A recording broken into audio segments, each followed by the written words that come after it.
LWO1 WeatherNet. Liftoff conditions looking pretty good. ESTS is ready for launch. Ignition. Liftoff. Falcon 9 has cleared the tower.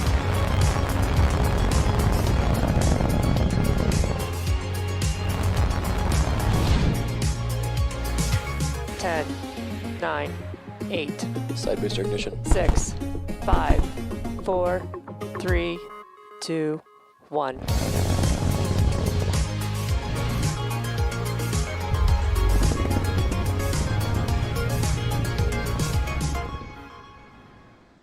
So go for launch. Let's listen into the terminal count and watch as Falcon 9 takes our stack of Starlink satellites into space.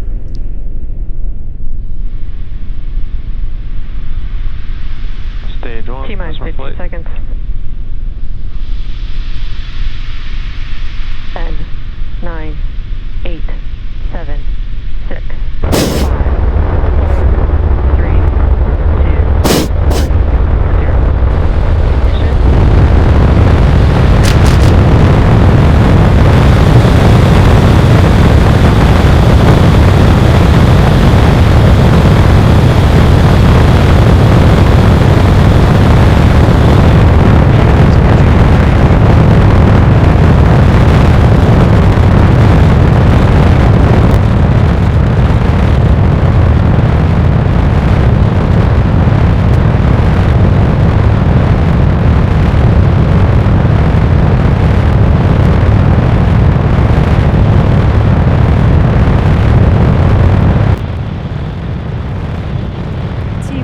Seconds into flight, and Falcon 9 has successfully lifted off from Kerbal Space Force Station, carrying our stack of Starlink satellites to orbit.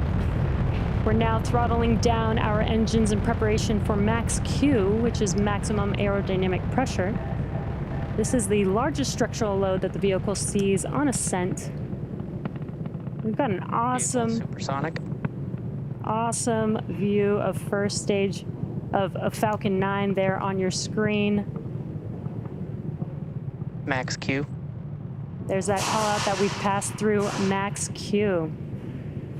Now in about a minute we'll have 3 events happening within seconds of each other. The first will be main engine cutoff, or what we call MECO, followed by stage separation and SES-1, or second engine start 1. Now MECO is where we shut down all 9 of the M1D engines on the first stage to slow the vehicle down in preparation for stage separation. And stage separation is where the first stage separates from the second stage. Vehicle is following a nominal trajectory. Good call-outs there. First stage will then make its way back to Earth and attempt to land on our drone ship. Just read the instructions, while stage 2 continues its journey with the third event being second engine start 1. And that's where we light up that MVAC engine, and it will propel the second stage with our Starlink satellites to orbit. Now we're just about 10 seconds or so away from those 3 events. That is MECO, stage separation, and SES-1.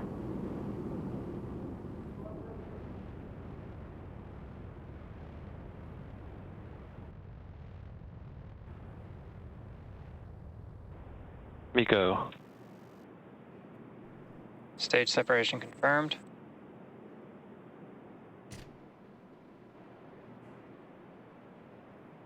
MVAC ignition. And there we just had MECO and stage separation. On your right-hand screen, you're looking at that MVAC engine on the second stage, confirming SES-1. And a good call out that stage 2 is nominal. Continue to follow nominal trajectories. Both vehicles are nominal. Separation confirmed. And there you can see on your screen the fairing halves have been deployed.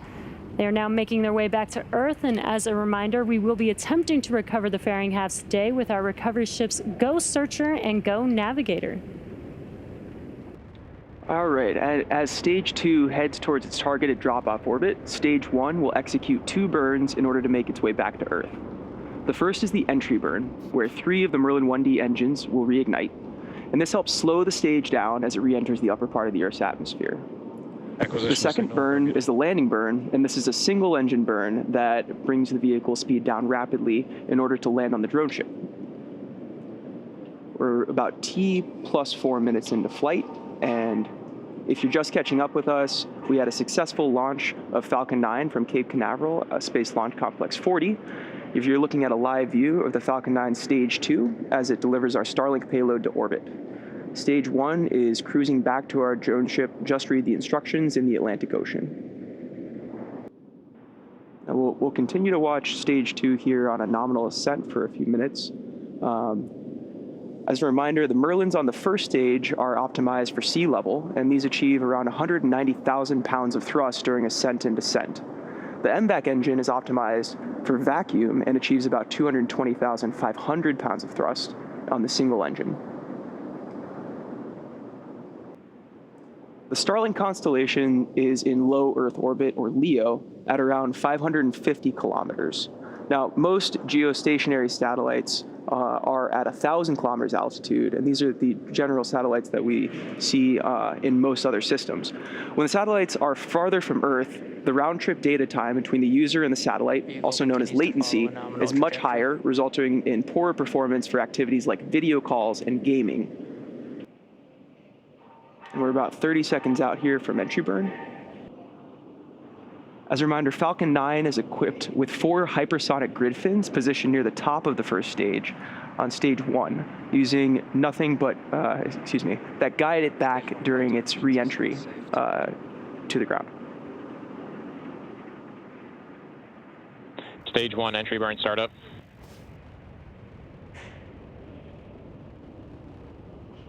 And there we go, we have entry burn start.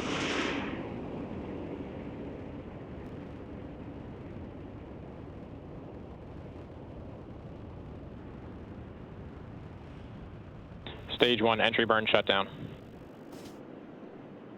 Beautiful, and entry burn cutoff.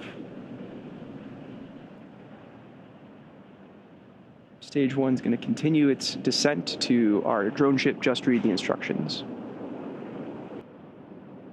As stage 1 continues to descend, it uses occasional bursts of nitrogen gas for attitude control, and sometimes you can see this, although in the darkest night we may not be able to.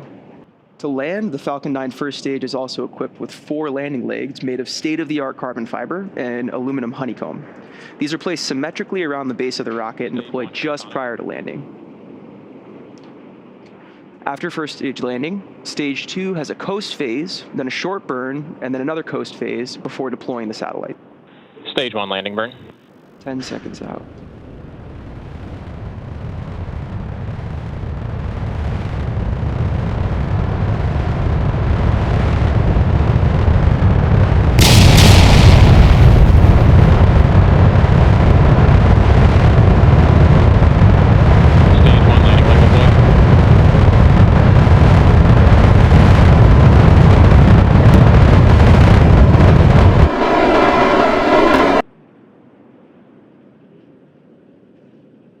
And there you can see we've landed first stage on our drone ship of just read the instructions. This marks our 76th recovery of an orbital class rocket and the 6th recovery for this particular booster. SECO. And we've had second engine cutoff 1. Lost the signal stage 2 from the Cape as expected.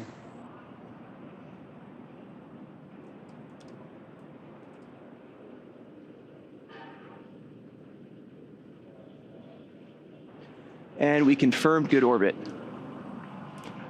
All right, now stage 2 is going to coast for this orbit in the next 35 minutes or so. While that happens, take a look at this animation showcasing where we are in the coast phase. We'll see you back here in about T plus 45 minutes for a second stage relight.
Also signal Bermuda expected.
Lost the signal Newfoundland expected.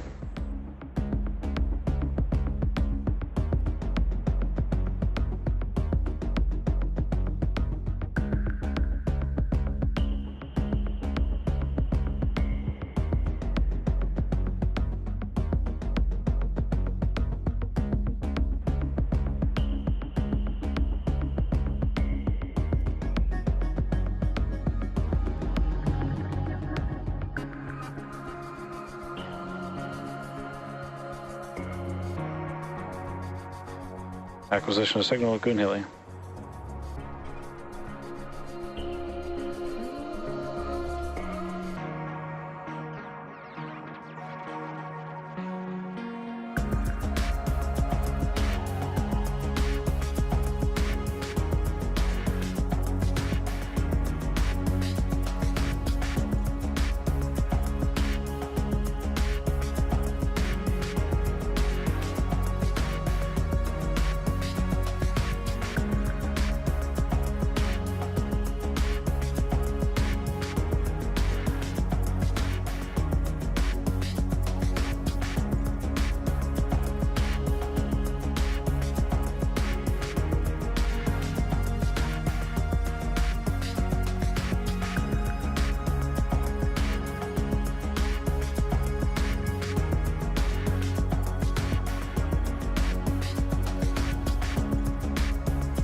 Welcome back to the webcast for our 21st Starlink mission from Cape Canaveral Space Force Station. So far, we had an on-time liftoff at 3:13 a.m. Eastern Time. Stage 1 came back to land on Just Read the Instructions. That is our 76th recovery of a booster. Now we're waiting on SES-II coming up here, which is second engine start 2. And this will be a very short, quick burn, just about 1 second, but it will take us to our final drop-off orbit.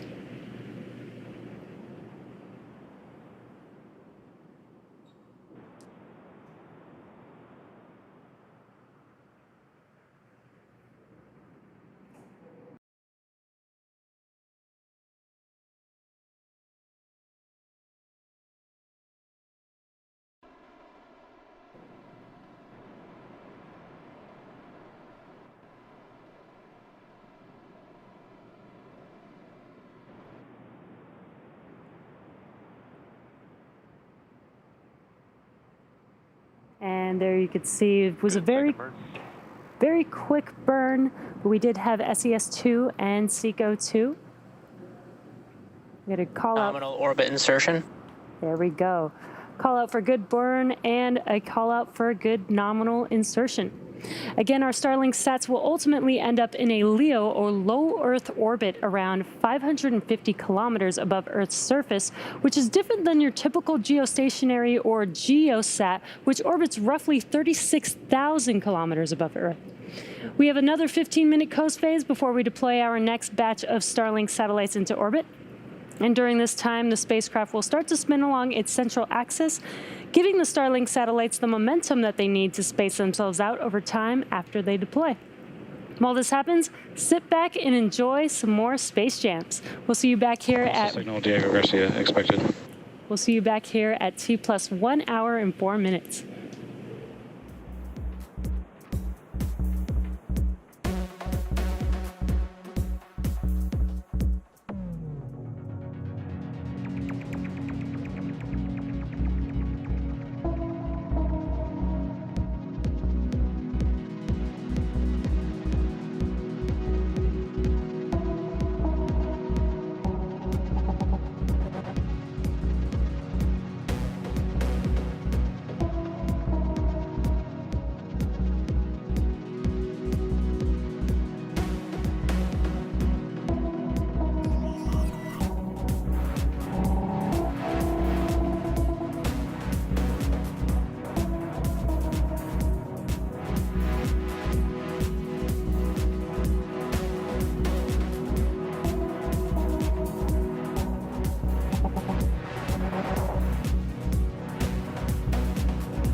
Welcome back to our webcast for Starlink. We had an on-time liftoff this morning. Our first stage booster landed for its 6th time and our 76th recovery overall. Stage 2 completed its 2 burns, and now we are coming up on the deployment of our Starlink satellites. We have a good, nice live view there on your screen, so we should see these deploy here shortly. We've got the sun beaming there in the background.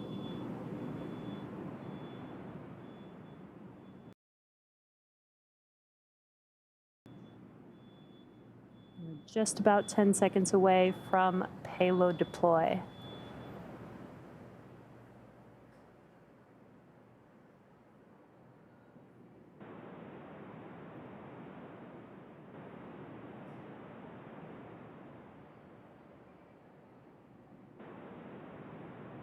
Payload deployed. Confirmed.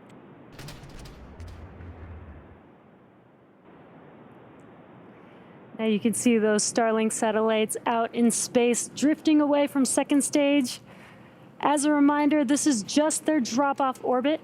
Shortly they will deploy their solar array, and over the next few days and weeks they will distance themselves from each other and use their onboard ion thrusters to make their way to their operational orbit. And that brings our webcast to a close. Thank you to the range and the FAA for supporting today's mission. If you're interested in Starlink service, head over to starlink.com and sign up. Thanks again for joining us, and have a good morning.